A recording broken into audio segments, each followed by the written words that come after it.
Постапката за набавка на лекови и материјали за работа на клиниките и болниците, наместо 3 месеци да почнува половина година пред завршување на процесот, за да не се остават пациентите без терапија.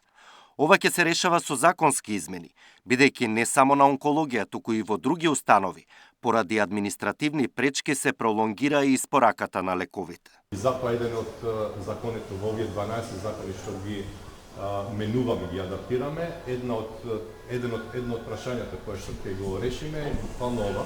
Јас најавив пред неколку месеци дека ќе разгледуваме постапките да почнуваат не 3 месеци, туку 6 месеци пред истекот на процесот, се со цел да имаме време да најдеме дополнително, ако ни треба, реотварење на постапката, а се со цел да не стигнеме до вакви моменти кога заради постапките, административните процедури, пациентите ќе чекаат лекови.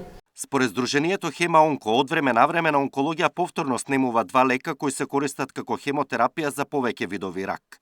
Не станува збор за скапи лекови, а проблемот е поради достање на испораката од дистрибутерот. За да не се случува ова, онколошките пациенти инсистираат покрај законски измени да се промени начинот за набавка на терапија.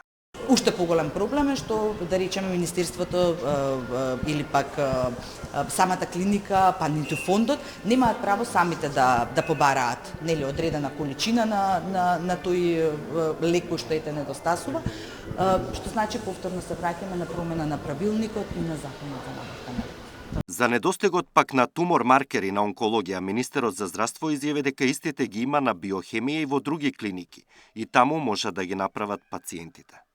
Александар Динев, Сител телевизија.